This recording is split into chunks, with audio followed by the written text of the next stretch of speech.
रस्ता दिला, मध्ये गेले, बसण्याकरता आसन दिलं. यशोदा मायाने भगवान परमात्म्याला घेऊन आल्या आणि साधूच्या मांडीवरती ठेवलं. ठेवल्याबरोबर काय चमत्कार घडला. भगवान कृष्ण परमात्मा रडायचे बंद झाले. यशोदा मैया म्हणू लागली, काय या साधू मध्ये ताकद आहे. नुसतं बाळाला ठेवल्याबरोबर बाळ रडायचं बंद झालं.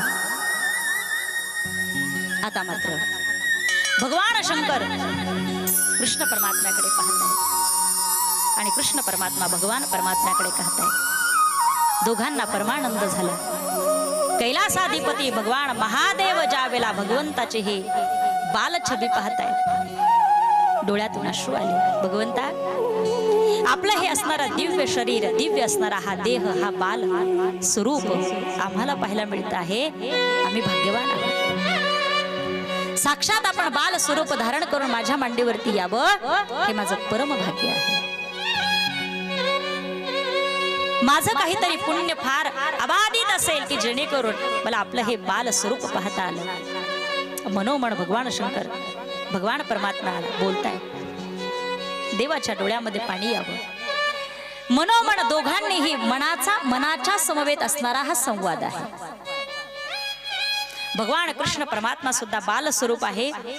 मनोमन हात जोडून भगवान शंकरांना सांगतात, भगवंता, आपणही माझ्यासाठी एवढा दूर आलात, मला भेटला, फार आनंद झाला. आपण माझ्या दर्शनासाठी यावं हेही माझं परम भाग्य आहे.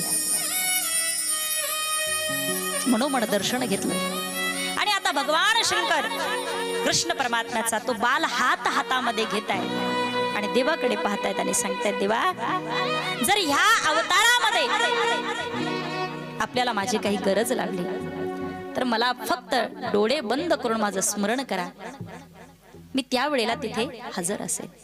कृष्ण परमात्माने सांगितलं, भगवंता, जास्त काही नाही, पण एका वेळेला आपली गरज लावणार आहे, त्यावेळेला मात्र निश्चित लवकर या. भगवान शंकरांनी सांगितलं, ठीक आहे. नेत्र कटाक्षाने एकमेकांचं दर्शन घेतलं. भगवान परमात्म्याला यशोदा मैयाकडे दिलं. आता भगवान शंकर कैलासावरती निघून गेले. गोपाल कृष्ण